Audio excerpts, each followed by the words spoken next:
आज की कहानी का शीर्षक है सब कुछ यहीं रह जाना है। एक राज्य में एक बार एक सन्यासी आया और सीधा राजा के महल में चला गया।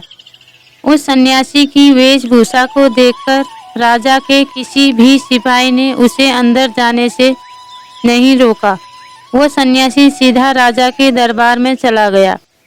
सन्यासी को अपने सामने खड़ा देख राजा ने उनसे पूछा, आप कौन हैं और क्या चाहते हैं?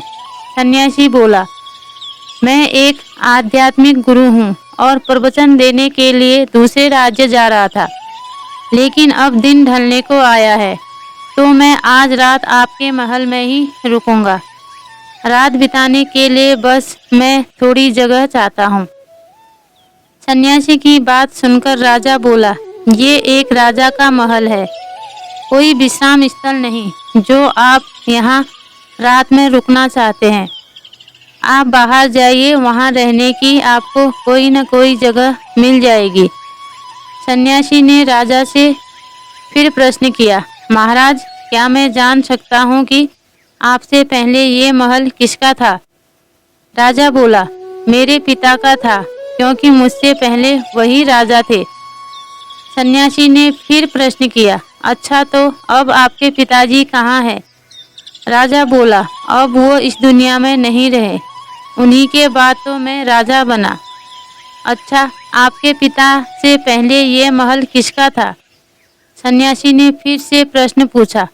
राजा को अब गुस्सा आने लगा, लेकिन फिर भी उसने शांत होकर जवाब दिया, मेरे पिता से पहले ये महल मेरे दादाजी का था और अब वो भी इस दुनिया में नहीं है।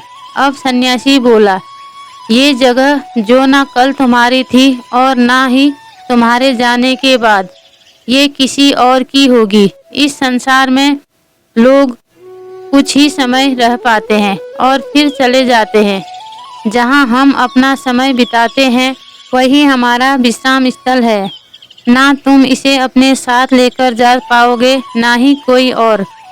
बताओ, ये महल एक विश्राम स्थल नहीं है तो और क्या है?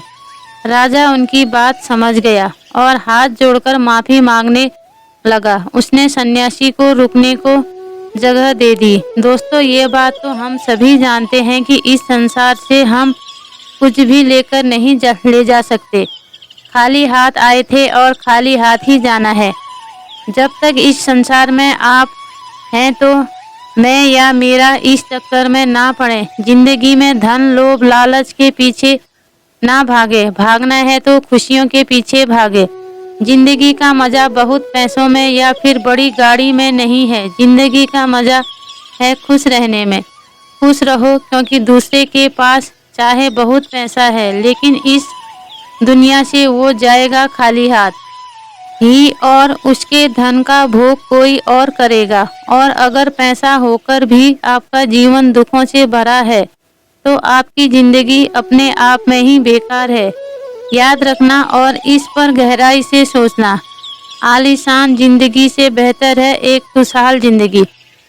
दोस्तों, आपको ये कहानी कैसी लगी? अच्छी लगी हो तो लाइक कीजिए, शेयर कीजिए, कमेंट कीजिए और मेरे चैनल को सब्सक्राइब कीजिए। पूरी कहानी सुनने के लिए आपका बहुत बहुत धन्यवाद।